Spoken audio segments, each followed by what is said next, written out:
Sadie Cohen, Bounty Hunter, Part 8. Previously, in Part 7, A Love That Endures. After a daring jailbreak from Fort Crookedjaw, Sadie, Clem, and Tilly found temporary refuge in a dry Aurora. With Tilly's pistol and the stolen documents secured, the trio faced a critical decision. Who would venture into Badass to gather supplies and plan their next move? The choice fell to Sadie, who, with Clem's encouragement and Tilly's guidance, disguised herself as Miss Sadie to move through the town mostly unnoticed. In town, Sadie reunited with Millie, who had been quietly preparing a safe haven, a small property outside the settlement with provisions and a place to regroup. Over a shared breakfast of fritters, they reaffirmed trust and commitment to each other. Millie offered not just support, but herself fully to the fight against Blackspur, promising to meet them at the hideout in 2 days. The chapter closed on a rare moment of calm, with the crew anchored by hope, love, and the promise of a new base of operations, if only briefly before the storm returned. Content advisory. Moderate violence, including weapons, threats, and references to past injuries.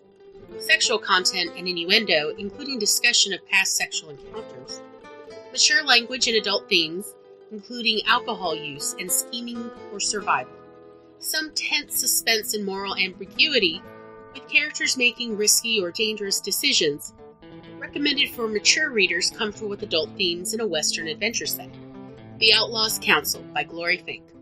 The Aurora lay quiet under the afternoon sun, a gash of sandstone and shadow carved deep into the earth.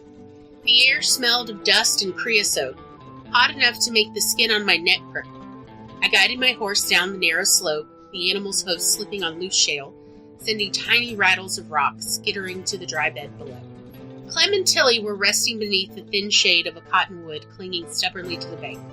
Smoke curled up from a small cook fire, blue and faint against the wide white sky. The smell of beans and stewing jerky drifted on the breeze. Clem spotted me first and tipped his hat back, teeth flashing like he just walked off of a haunted poster. "Well, if it ain't trouble in a dress," he drawled, grin wide enough to swallow the sun. Tilly didn't bother looking up. She sat with her back against a large boulder, knife in hand, shaving curls off a branch like she meant to whittle it down to nothing. I slid down from the saddle, boots sinking into sand. My thighs ached from the ride, my throat dry from dust, but I kept my voice steady. "Millie's offered us a place." That pulled Tilly's eyes up sharp and Clem's brows shot high. "A shack," I went on. "She won it in a poker game a few months back. Outbuildings, roof half caved, a few miles outside Badass." Clem let out a long whistle and stretched like he'd just been handed a featherbed. "Well, listen to you, talking about roofs and walls like a settler. Next thing you'll be bragging about a chicken coop or naming a cow after me." I scowled at him, though the corner of my mouth twitched. I said, "Roots can strangle, but they can also hold you steady. Maybe I'm tired of blowing in the wind." Tilly lowered the stick and set her knife across her knee. Her gaze was flat, cutting like a blade, kept sharp by habit. Safe havens don't last, not for the likes of us. "Maybe," I said, adjusting the brim of my hat against the glare. "But it's there, and it's ours if we want to use it. I'm tired of waking with grit in my teeth and dust choking my lungs." For a moment the Aurora held its breath, only the fire popping and a hawk spying a prey high above. I stood waiting, the sun burning the back of my neck, the thought of that half-fallen shack pressing at me like a weight I might one day want to carry. The ride out to Millie's land was long enough for the sun to dip west, throwing the mesas in red firelight and shadow. When we turned off the wagon road and followed a narrow track through knee-high weeds, I felt my chest tighten. A ruin waited at the end of it. The shack leaned against the wind as if one good storm might finish the job. The roof sagged, one corner caved in, boards warped and splintered, silver gray from weather and neglect. An old cistern squatted nearby, the pump handle rusted stiff. Weeds grew thick and wild, some taller than Clem's shoulders, rattling in the breeze. I pulled my horse to a stop. For a long moment I just looked and surveyed the land. The broken place. Still, a place. "Home sweet home," Clem muttered. There was a smile tugging at his mouth. He slid off his horse, boots crunching the dry weeds, and tilted his head back to take in the sagging roofline. "Nothing a hammer and a miracle couldn't fix." Tilly dismounted slower, her mouth set hard. "Looks like the wind's halfway through demolishing this place already. Don't see why we'd follow it." The front door creaked open before I could answer. Millie stepped out, skirts brushing dust, hair pinned neat despite the heat. She stood straighter than she ever did at the brothel, one hand resting on the doorframe like she owned the world instead of a ruin on the edge of it. "It's nothing much," she said, voice clear, steady, "but it's ours if we'll have it." Clem tipped his hat in greeting, a low whistle escaping again. "Well, I'll be damned, you weren't joking." Billy's chin lifted a fraction. "I won this land before Blackspur drove half the valley into debt. It's in my name, for whatever that's worth. Roof's leaky, pumps rusty, but it'll keep us out of sight, and it's a start." Caught the pride in her voice, fragile but fierce. Not the pride of a working girl keeping clients laughing. This was different. This was hers. Tilly's gaze swept the shack, the weeds, the cistern. Her silence said enough. She didn't believe in havens. But my hand brushed the saddle horn, and for just a second I let myself imagine smoke curling from that broken chimney, a table inside with supper on it, boots left by the door because someone meant to come back. The vision scared me. Worse, it thrilled. We crowded inside for Millie's grand tour, if you can call it that. The place smelled of dry rot and mouse droppings, and the floor groaned like it resented our weight. Still, when Millie lit a lantern and set it on the crooked table, the roof took on a kind of glow that almost fooled me into thinking it was cozy. Almost. Billy leaned against the doorframe, arms crossed. There was a gleam in her eyes I hadn't seen before, something sharp and proud. "I've been hearing things," she said. I raised an eyebrow. "From whom?" She gave a little shrug. "Men talk after they've had whiskey. Women talk before. I keep my ears open." Clem chuckled low, but she ignored him. "Blackspur's been bribing local and regional officials," she went on, voice steady. "Folks say Judge Greaves disappeared after Tilly's jailbreak. Some swear he lit out for Mexico. Others whisper he's 6 feet under, courtesy of Blackspur." Tilly crouched by the lantern, sharpening her knife. She didn't so much as blink. Billy pressed on. "And Jeremiah Finch? Fox Eyes? They say he's either cutting deals with Blackspur or sabotaging them. No one knows which side he's on, only that he's stirring trouble." "Fox Eyes stirs trouble the same way rattlesnakes shed skin," I said. "It's just his nature." Millie looked at me, then to Clem, then to Tilly. "That's not all. When I go back into town, I'm going to see Alvin Chang. He runs the bathhouse. Word is the Chinese rail workers working for Blackspur haven't seen wages in weeks. When the feds revoke Blackspur's license, and they will, it means those workers will never get their back pay. Better they walk off now and find steadier work with Sweetwater or another outfit." Clem leaned forward, elbows on his knees. "You trying to bankrupt Blackspur with gossip?" "Not gossip," Millie shot back. "Warning. People deserve to know what's coming before the hammer falls." I studied her in the lamplight. She wasn't just talking to hear herself anymore. She had a plan and the nerve to carry it. Tilly finally set her knife down, still glitting against the wood. "Even if the workers walk, Blackspur will keep bribing their way forward. The real fight's not in Badass. It's back east. Papers, witnesses, judges who aren't bought yet."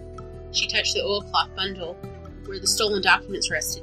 "These need daylight. I can carry them there." And the words hit like cold water. I'd have to expected her to suggest it, but hearing her say it made my chest cold the same. Clem spoke before I could. "We can't scatter without a promise. Not again. We need to know we've got a place to come back to." His gaze flipped to Millie's shack, then to me. I swallowed against the lump in my throat. The place was half ruined, but for the first time in years I could almost imagine coming home to something besides an empty bedroll. By the time the gossip had run its course, the lantern was burning low and shadows were cool. That was when the talk turned to lighter matters. Millie leaned back in her wobbly chair, spoon paused midair. "So, you two," she said, nodding at Clem and me. "How'd you get started? Don't tell me it was another job gone sideways." I snorted and shoved my fork aside. "Oh, far worse. It was strep pinochle." Clem nearly choked on his bread. "I did not lose that badly." "You did," I said, smirking, the memory already making me grin. "And it wasn't just the losing. Clem tried to explain to me how to pleasure a woman while thoroughly drunk. And I quote, "Just follow the rhythm of the stars, Tex. The stars." Clem groaned, reddening like a freshly painted barn. "I said stars. I didn't say anything else." I laughed so hard I almost tipped my chair over. Clem's first lesson in courtship was a fiasco of cards, whiskey, cosmic advice, and probably a coyote judging from outside.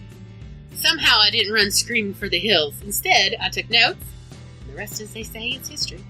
Millie shook her head, laughing, cheeks pink. "I should have known anything worth having comes with at least a little chaos." Tilly snorted from the corner, knife paused mid-whittle. "You two sound like a proper circus act." "Oh, don't tempt me," Clem muttered. Tex, you should have seen the cards I was dealt that night. And the moon. Don't forget the moon. She was very involved. I rolled my eyes, grinning. Yes, the moon conspired against you. Lucky for you, I'm benevolent. Millie chuckled, shaking her head as she ladled more beans. You two are absolute disasters, but somehow it works. And for a moment, leaning back in that half-fallen chair, listening to their laughter and the creak of the shack settling around us, I thought maybe disasters could have a home, too. Clem leaned back, squinted up at the rafters. If we patch the roof, might even keep the rain out. With what? Tilly snorted. Your good intentions? I've got a better hammer swing than you do, Clem shot back. Besides, if I hit the wrong board, it's just character. Millie laughed, shaking her head. You're both wrong. Best thing for it would be a fresh roof altogether. New planks. I could barter for some, maybe get a few of the boys in town to haul them out here. You planning on planting beans too, I asked, trying to keep my tone dry, but the words lodged somewhere between a jest and a dare. Or maybe you'll teach us to milk a cactus while you're at it. Millie arched a brow. Why not? Folks have lived off worse. That set Clem chuckling, and even Tilly allowed herself the faintest smile, though she kept her eyes on the knife she was turning over in her hands. I leaned back, letting the lamplight wash over their faces. The sharp set of Tilly's jaw, Clem's restless hands. Millie's spark of pride as she stirred the beans. For one dangerous moment, I let myself picture it. Mornings where I wasn't packing up my bedroll at first light. Nights where I didn't sleep with a gun under my pillow. A roof patched against the rain. Boots by the door because someone meant to come back to them. The thought terrified me more than any bounty I'd ever chased, because I wanted it. God help me, I want it. We lingered over the beans until the lantern sputtered low and the air grew thick with smoke and fatigue. That was when the talk turned serious again. Tilly set her knife aside, still ringing against the wood. The documents don't do a lick of good sitting here. They need daylight. They need presses. East is the only way. Her voice was steady, but I heard the cost of it. Leave it. Clem frowned into the shadows. If you head east with those papers, you might not come back. Tilly met his gaze, cool and unflinching. I've been running my whole life. This is different. This time I have something worth fighting for. And, she hesitated, just enough to make the silence ache. I'd have folks to come back to. The words twisted inside me. I didn't trust her promises, not after all the time she'd walked out before. But damn if I didn't want to believe her. Clem broke the moment with a shrug, rough and boyish. Then I'll stay with Tex. Someone's got to keep her out of trouble. He shot me a crooked grin, and I rolled my eyes. But there was an anchor in his tone I hadn't heard before. I cleared my throat. As for me and Clem, we'll find Finch. If he's cutting deals with Blackspur, we'll deal with them. If he's against them, we'll persuade his snake's hide to our side. Millie leaned forward, lantern glow catching her cheekbones. I'll hold the fort. There's work I can do in town, barter, trade, keep my ears sharp at the tavern. If I can get the railroad workers to walk before Blackspur folds, all the better. This shack won't look like much, but it'll be a home base worth the name. Clem drummed his fingers on the table. Then it's settled. East for Tilly, Finch for me and Tex. I'll stick close, make sure we don't lose the thread. Millie, he nodded towards her, you keep this roof from falling in until we're all back under it. The lantern hissed as the oil ran low, shadows creeping higher along the walls. For the first time in a long time, I felt something like direction. A map laid out, not just in miles, but in promises. It wasn't safety, not by half, but it was ours. The lantern gutted out, leaving us in the dark with only the crackle of cooling wood and the rasp of our own breaths. The shack groaned in the night wind, boards flexing like old bones, but somehow it held. I lay back in my bedroll, listening to the quiet settle. The shack groaned around us. Clem's hum floated over the table. Millie folded blankets to settle into the rope bed left in the shack. Tilly, finally still, home.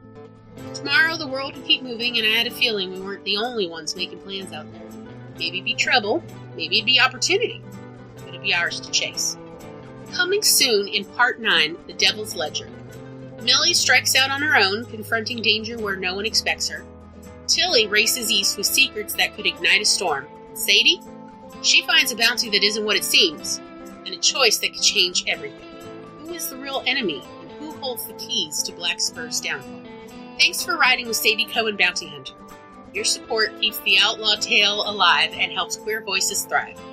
If you enjoyed this chapter, you can tap the heart button, leave a comment. Sadie's always listening for fresh gossip. Or you can even buy us a coffee or a meal if you're feeling generous on Ko-fi, Venmo, and Cash App. Your support keeps these stories alive, helps queer voices thrive, and gives you a front row seat to new worlds. Join us today and become part of the Glorious community. Want front row seats to the next showdown? Subscribe to Glorious Magazine, and don't miss Part 9, The Devil's Ledger. Stay connected with the Coffee Bunny Crafters Cafe, subscribe for Cozy Chaos, Creative Magic, and behind-the-scenes updates. You can also find me on Instagram, YouTube, Twitch, Facebook, and TikTok. Thanks for listening. Goodbye.